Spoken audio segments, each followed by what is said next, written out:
A paz do Senhor. Estamos mais uma vez aqui com mais uma aula e desta vez nós iremos comentar a respeito do livro de Provérbios pelo Núcleo Teológico da Assembleia de Deus, Ministério do Belém, no setor 14, o nosso curso da FAESP de Teologia, e eu quero te convidar a estudarmos mais esta aula. Obviamente que será uma aula resumida, mas eu tenho certeza que tem muita informação aqui legal para a gente poder compartilhar e aprender junto. Fica com a gente mais uma vez.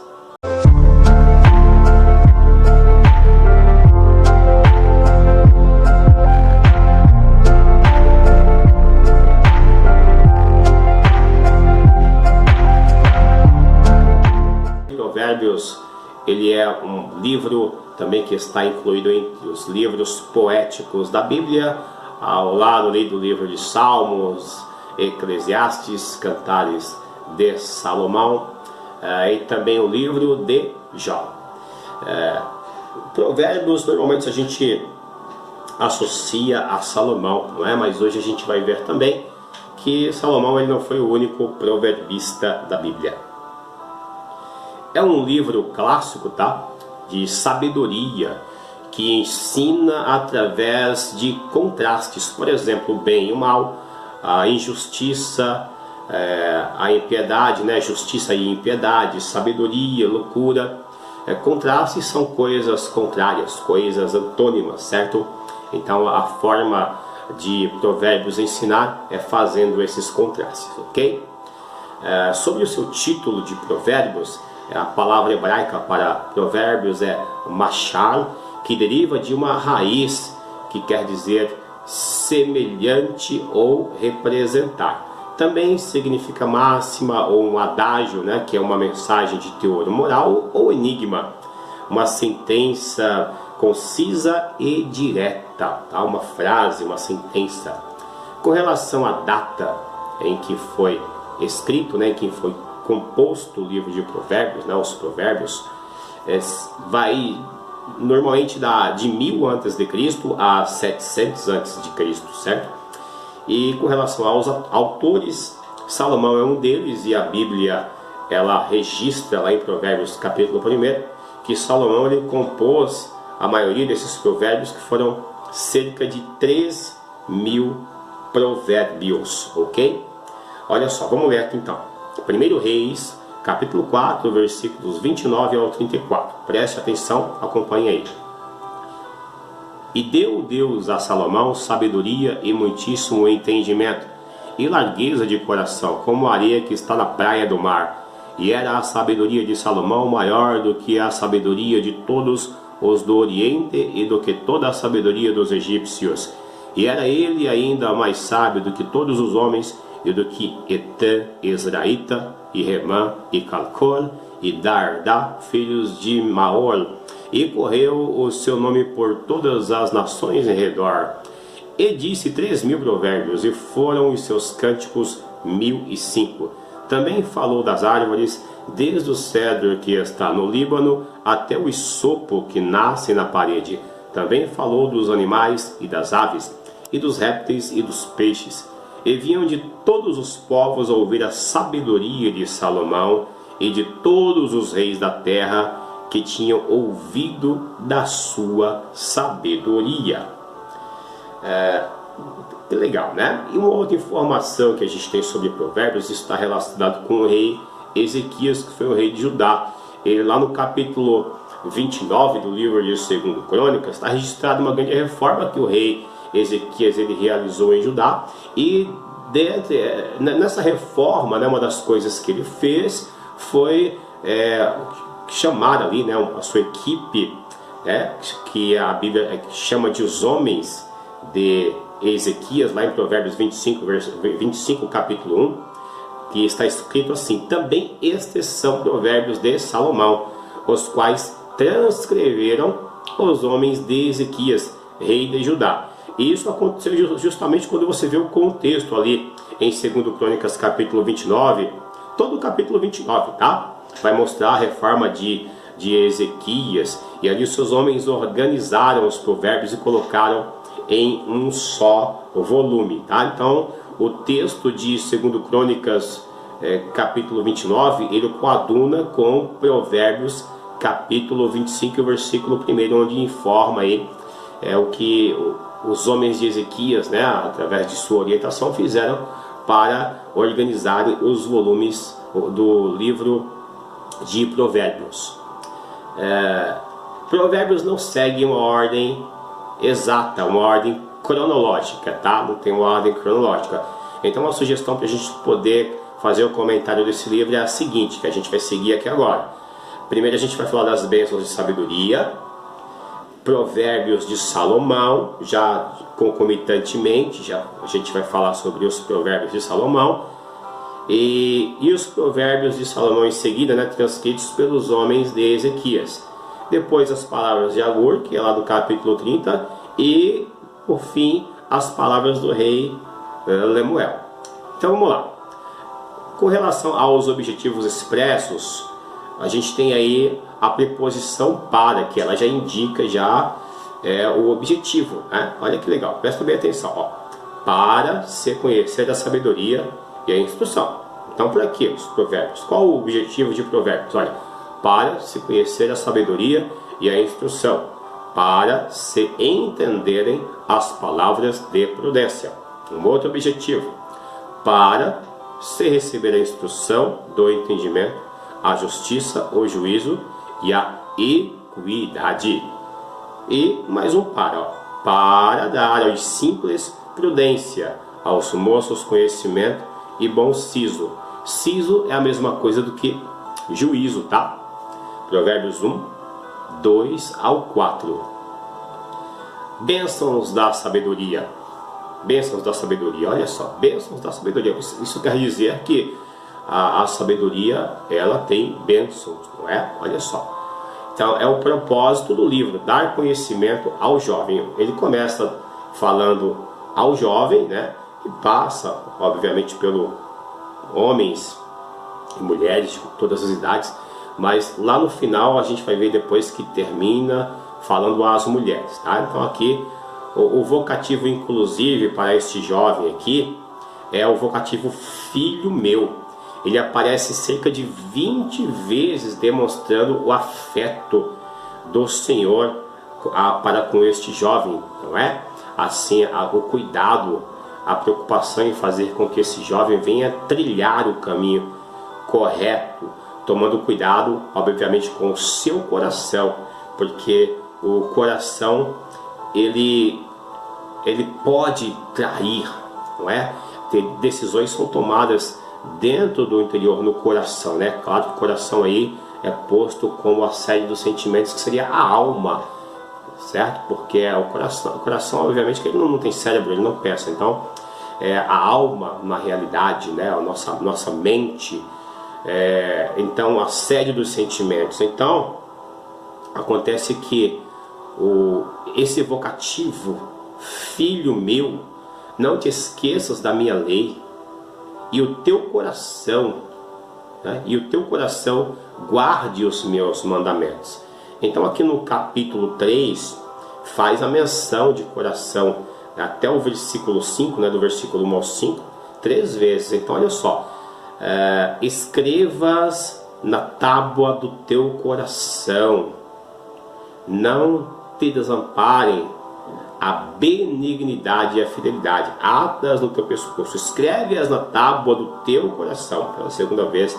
E pela terceira vez, lá do versículo 5, diz assim, ó: confia no Senhor de todo o teu coração, e não te estribes no teu próprio entendimento. Estribar é subir em cima, né? Para se apresentar, subir em cima do teu próprio entendimento, tá? Porque pode ser um piso falso, pode quebrar, pode escorregar, pode cair. Então aí são palavras de orientação, não é? Orientação, filho meu. Existe essa preocupação de fazer com que ele tome esse cuidado com o seu coração, né? Olha só. E aí a sabedoria, ela ensina 5 coisas que nós não devemos fazer.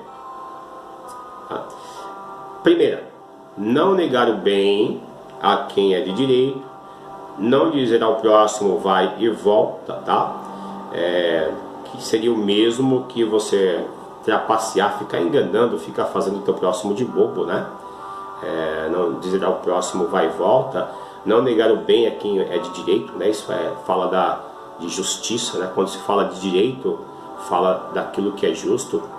Não maquinar o mal contra o teu próximo, isso é pernicioso, não é? Você planejar o mal contra o teu próximo, isso é diabólico na realidade, então também não se deve fazer. Não contender contra o homem sem causa, embora deixe aqui, né,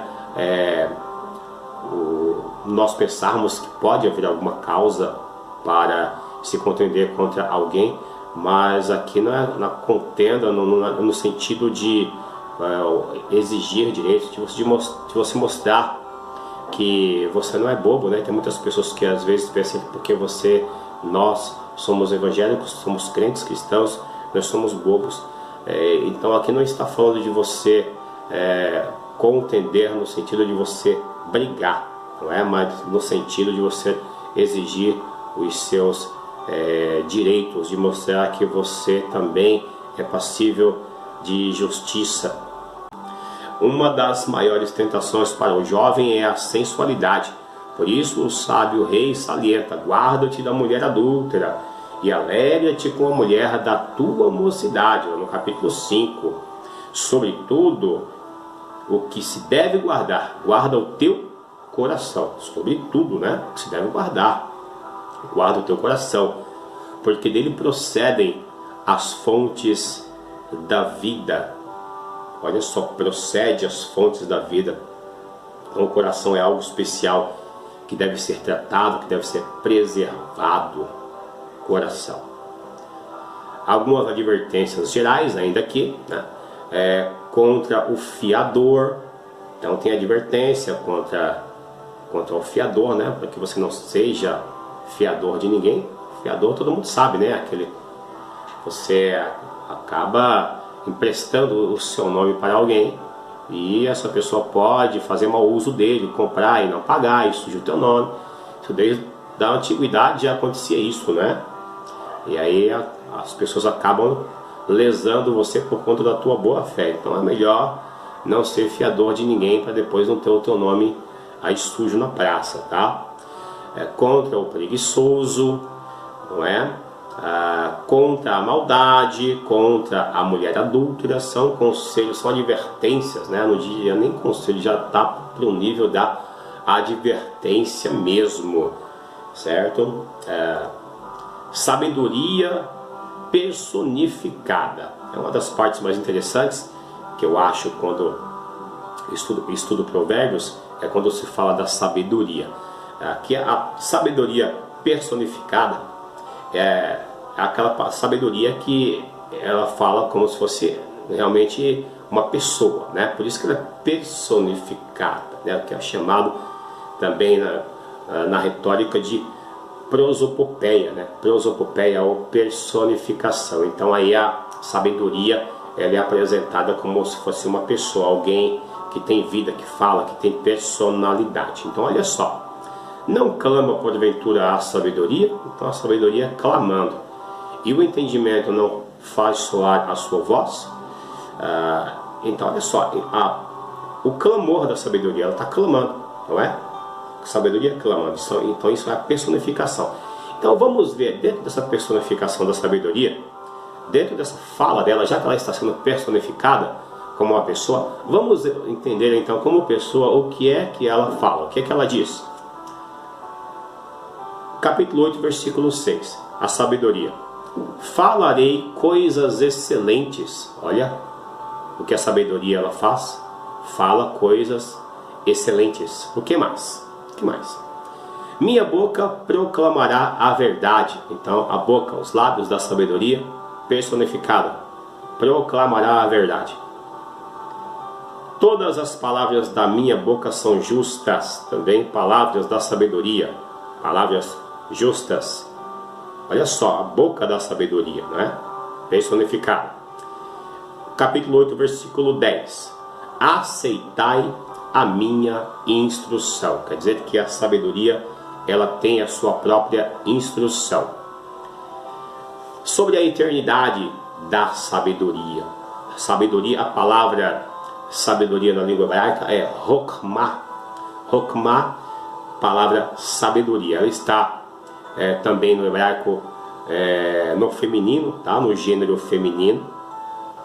Mas existe algo aqui interessante que acontece quando a gente faz aqui a exegese dessa palavra e descobre que essa sabedoria, que na realidade é Cristo, e eu já fui indagado, né? Alguém já me perguntou, né? Porque quando a gente faz aqui a exegese, não a exegese minha, isso aqui muitos já fizeram isso daqui, né? Muitos estudiosos, e realmente a sabedoria de Provérbios é o próprio Cristo. Cristo, ele é a sabedoria. Aí já me perguntaram, mas se Cristo ele é homem, né? Está no masculino, ele é Deus, é masculino, está no masculino, e sabedoria está no feminino. Então, por que a sabedoria ela é apresentada estando no sexo feminino? É uma questão, lógico, que figurativa, além de ser figurativa, também por uma questão de gramática, né? Não poderia de forma alguma você atribuir, né, um contexto masculino a um substantivo que está no feminino. E isso não invalida o fato de Cristo de ser a sabedoria, tá? Só pelo fato dela ser uma palavra feminina. Então não pode fazer confusão.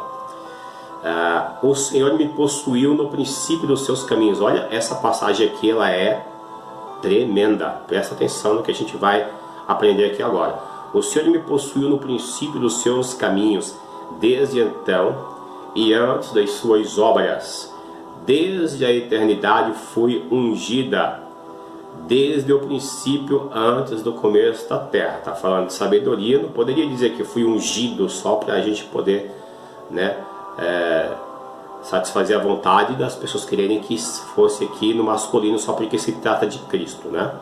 Então aqui, ó, desde a eternidade fui ungida, porque a palavra sabedoria está no feminino. Então tem que haver a concordância nominal aí, né? A concordância nominal, a concordância verbal tem que fazer sentido. Antes do começo da terra, quando ele preparava os céus, aí estava eu. Eu quem? Sabedoria. Quando traçava o horizonte sobre a face do abismo, eu estava com ele. Então eu estava com ele, eu era o seu arquiteto. Era cada dia as suas delícias, alegrando-me perante ele em todo o tempo. Olha que legal. Agora eu vou te mostrar aqui um versículo que você conhece muito bem, que é o versículo do Evangelho de João, capítulo 1. Vamos fazer uma rápida comparação, não vai dar para a gente poder entrar mais profundamente, mas isso aqui é mais do que o suficiente para você entender que Cristo ele é a sabedoria. Olha só o que João escreveu. No princípio era o Verbo, e o Verbo estava com Deus, e o Verbo era Deus. Ele estava no princípio com Deus. Todas as coisas foram feitas por ele, e sem ele, nada do que foi feito se fez. Agora olha só, no princípio o que? Olha só, versículo 22 lá de Provérbios diz o seguinte: o Senhor me possuiu no princípio. E aí quando a gente vai para João 1 e o versículo 1, no princípio era o verbo. Então não está batendo, está combinando? Sim. O versículo 23 aqui também de Provérbios: desde a eternidade fui ungida, desde o princípio, antes do começo da terra. Aí a gente vai para João capítulo 1, a gente vai ver lá, princípio, né? No princípio era o verbo, e o verbo estava com Deus, e o verbo estava com Deus, o verbo era Deus. E o versículo 2, ele estava no princípio com Deus. Olha só, está tudo batendo. No princípio com Deus. Vamos voltar aqui. Olha só, quando ele preparava os céus, aí estava eu. Quando traçava o horizonte sobre a face do abismo, então eu estava com ele e era o seu arquiteto, dia a dia, as suas delícias. Eu estava com ele e era o seu arquiteto. Agora olha só o que diz João aqui, ó. Todas as coisas foram feitas por meio dele, e sem ele nada do que foi feito se fez. Simplesmente porque ele era o arquiteto, não é? A gente pode até costuma dizer, né, que na criação Deus ele era o engenheiro e Cristo ele era o arquiteto. A própria palavra diz, né, estava com ele e era o seu arquiteto. É por isso que João diz que sem ele nada do que foi feito se fez. Ele teve participação ativa como arquiteto da criação. Isso o nosso Jesus, o nosso Cristo, né? Essa é uma passagem muito linda que eu acho que de Provérbios, muito interessante.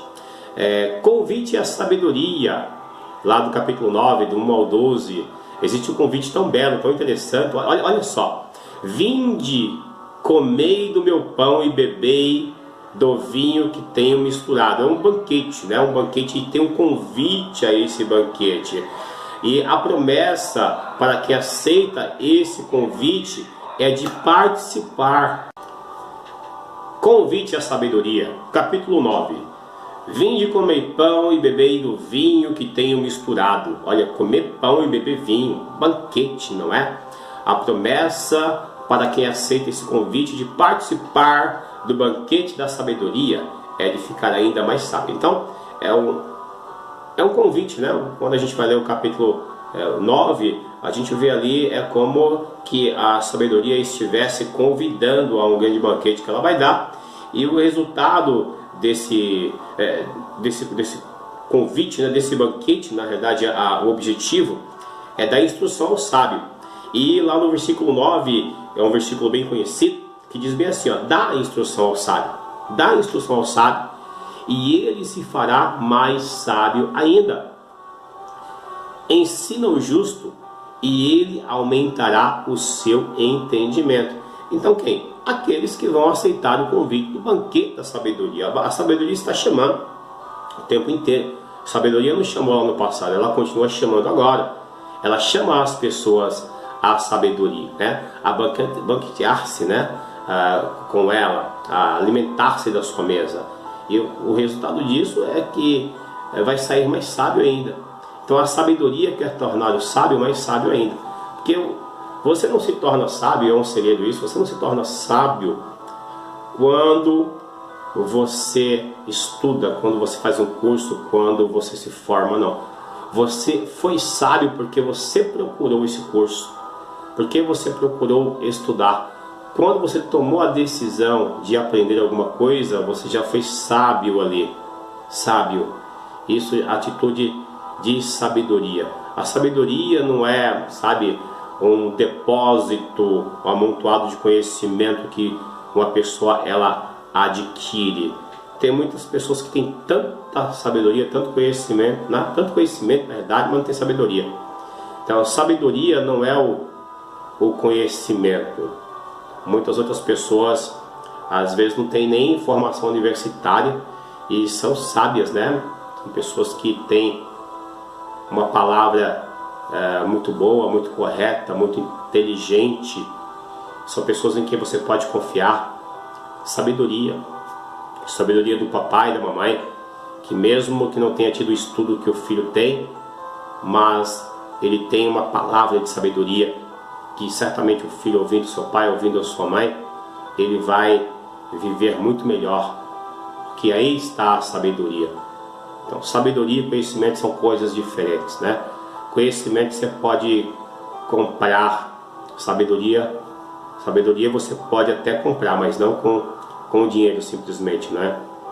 Quando a gente está falando aqui da sabedoria de Deus, essa sabedoria você tem que comprar com os teus atos de fé diante de Deus, certo? Olha só, tem também o convite à loucura, que é o contraste, não é? Aqui estão sendo apresentados os dois caminhos, porque a sabedoria ela vai te apresentar o que ela tem de bom para oferecer, mas se você não aceitar a sabedoria, não tem como você ficar em cima do muro. Você vai ter que aceitar uma outra coisa. E sabe o que as pessoas vão aceitar no lugar da sabedoria? Convite à loucura. Não aceitar a sabedoria é aceitar o convite à loucura do capítulo 9. Ó, a loucura ela é personificada inclusive numa mulher insensata, né? É usada uma figura da mulher insensata para personificar. Versículo 18. Mas não sabem que ali estão os mortos, os seus convidados estão nas profundezas do inferno.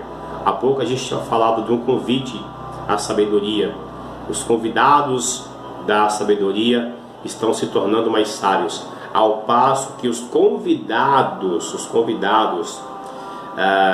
da loucura, eles estão nas profundezas do inferno. Olha que coisa mais, como eu poderia dizer assim, triste, forte, terrível, né? Terrível, terrível. Bom, com isso nós concluímos aqui a primeira parte, onde falamos aqui de provérbios de diversos, né? Provérbios de Salomão, mas nós iremos falar nesse momento agora sobre os provérbios de Agur, tá? Esse nome Agur, né, que significa colecionador, é um homem assim misterioso, ninguém sabe a origem dele, só sabe aquilo que a Bíblia está informando aqui, que ele era filho de Jaque, tá? Ninguém sabe onde ele viveu, então assim, é uma pessoa misteriosa, mas o que ele escreveu aqui é o que é importante pra gente, tá? E não saber a sua origem. Palavras de Agur.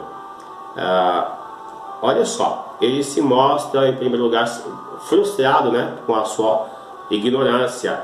E ele diz assim, ó: na verdade, eu sou o mais bruto dos homens, nem mesmo tenho conhecimento do homem. Então ele começa demonstrando essa indignação com a sua ignorância, não é? E ele vai fazer 5 perguntas, que essas 5 perguntas estão listadas aqui para a gente ver. Olha só o que ele vai perguntar. E aí, à medida que eu for perguntando aqui, será que você saberia responder essas perguntas? Faça uma reflexão. Vamos lá. Primeiro, quem subiu ao céu e desceu? 2. Quem encerrou os ventos nos seus punhos? Sabe quem é? Quem amarrou as águas em suas roupas? Quem estabeleceu as extremidades da terra? Qual é o seu nome e o nome do seu filho? Eu sei que você certamente tem respostas, pelo menos para a maioria dessas perguntas que estão aqui, tá? Claro, porque hoje nós temos esse privilégio de sabermos dessas coisas que Agur, na sua angústia, ele não soube responder, não soube. Viveu num outro tempo, muito diferente do nosso, não é? E hoje nós somos privilegiados de saber quem é Deus, saber qual é o nome do seu Filho, que se revelou a nós, Jesus Cristo, que ainda não havia se revelado nos tempos de Agur.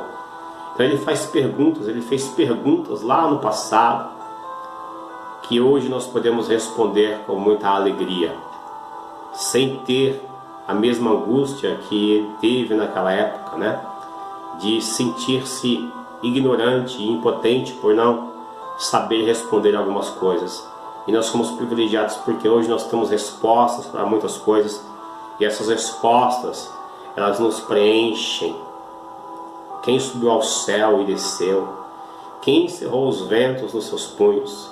Quem amarrou as águas em suas roupas? Quem estabeleceu as extremidades da terra? Qual é o seu nome e o nome do seu filho?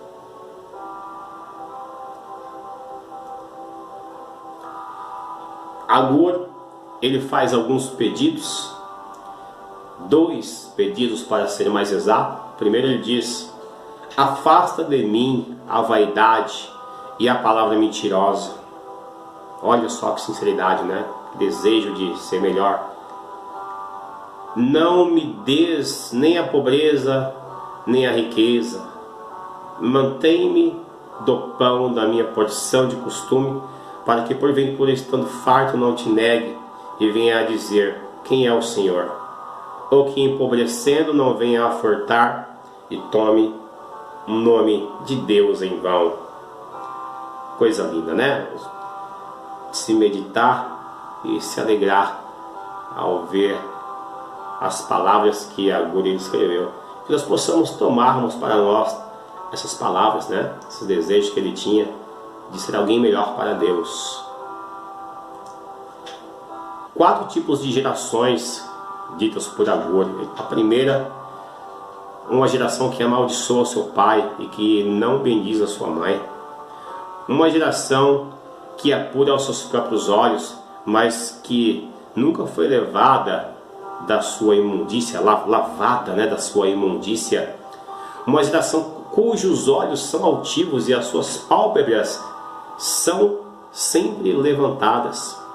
E uma geração cujos dentes são espadas e cujas queixadas são facas para consumirem da terra os aflitos e os necessitados dentre os homens. Então são 4 tipos de gerações que são abomináveis, as quais são listadas aqui por Agur de uma forma muito sábia. Agur e os 4 caminhos incansáveis. Isso aqui é terrível também, né? Ele demonstra, né, os 4 caminhos insaciáveis. A sepultura é um caminho insaciável, porque a sepultura, a morte, não deixa de tragar as pessoas, né? Ela é insaciável, continua ali, tomando cada vez mais vidas, de forma insaciável. Uma madre estéril também é insaciável. Uma madre sabe que, por mais que insista em poder gerar a vida nunca é gerada, né? Uma insistência em não gerar vida, uma madre estéril, uma insistência em permanecer da mesma forma sem gerar vida. A terra que não se farta de beber água, sabe aquela terra seca, está sempre seca. A água chega a ela e ela traga aquela água e nunca vira um rio.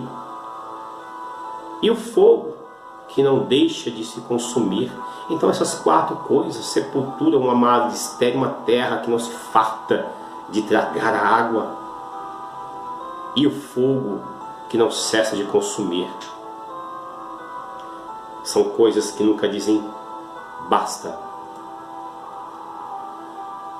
E depois nós temos aqui o último proverbista, que é o rei Lemuel. A única coisa que se sabe sobre Lemuel é que ele era um rei. Alguns até acreditam que Lemuel foi um pseudônimo de Salomão, né? Um nome criado por ele. Na verdade, Lemuel era o próprio Salomão, tá? É como o Fernando Pessoa, o escritor português Fernando Pessoa, que ele criou os seus heterônimos, né? Para se passar por ele, né? Como se fosse aquela pessoa, mas são outros nomes, é um pseudônimo que foi dado. Mas isso aqui é especulação, não se tem certeza, mas provavelmente poderia ser, né? E quem sabe até o Fernando Pessoa não se inspirou também aqui no Salomão para poder criar os seus heterônimos, assim como Salomão tinha aqui Lemuel como um pseudônimo. As palavras não são propriamente de Lemuel, mas da sua mãe. É isso aqui que é intrigante, né? Porque o Lemuel, ele não está falando de si próprio, ele está falando daquilo que ele recebeu da sua mãe, aquilo que ela lhe ensinou. E olha que não fala nem do pai aqui, né? Foi a sua mãe que transmitiu para ele. Não se sabe, talvez, o que possa ter acontecido com o pai de Lemuel, inclusive, não é? Se realmente ele era Salomão. Mas o importante é que ele mostra aqui que mulher também tem muita coisa boa para poder ensinar, né? A mãe tem muitas coisas boas para transmitir, e é o que é feito aqui.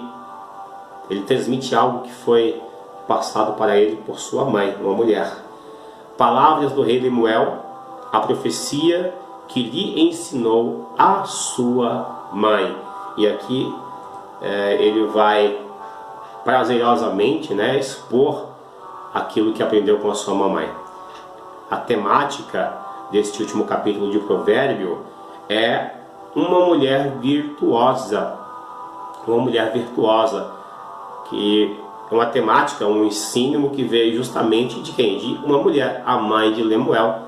A mãe de Lemuel que trouxe para ele, mostrou para ele a importância que a mulher tem, e ele reconheceu isso e nos ensina através do capítulo 31 de Provérbios.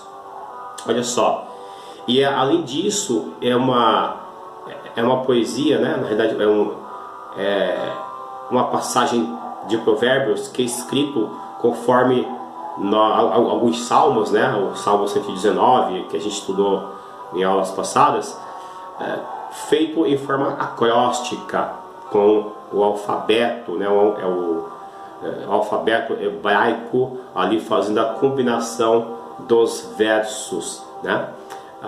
Feito em forma de acrósticos, que é uma técnica da poesia antiga usada na Bíblia e em algumas outras literaturas também do passado, mas na Bíblia tem uma beleza muito grande, né? O uso dos acrósticos nos Salmos, e aqui também no capítulo, nesses 22 versículos aqui do capítulo 31 de Provérbios. E encerra-se com conselho para as mulheres, né? E ela inicia falando aos jovens, né, o começo de Provérbios, e a gente vê finalizar agora com conselho para as mulheres. Olha só o que diz para as mulheres: dai-lhe do fruto das tuas mãos, dai-lhe do fruto de tuas mãos, e de público a louvarão as tuas obras. Certo? Então é um livro que passa por todos, né? Começa com o jovem e ali conselhos práticos, né? Fala aos homens, fala a todos nós, e termina de uma forma maravilhosa, demonstrando também, não apenas demonstrando a importância da mulher, mas nos mostra a importância que o próprio Lemuel está dando à mulher quando ele traz para nós essa instrução que ele recebeu da sua mãe. Ele está valorizando, e eu vejo uma valorização dupla da mulher aí no livro de Provérbios no final, quando além de falar da mulher virtuosa, né? Mulher virtuosa, que é aquela pessoa que é extremamente hábil para realizar uma tarefa na qual ela se dedica. Então, de forma dupla, porque está falando da mulher, e não somente falando da mulher, mas é porque o rei Lemuel, ele traz para nós esta instrução da sua mãe, né? E isso é muito bonito, é muito belo. Então, que Deus te abençoe. A gente se vê aqui até uma próxima aula.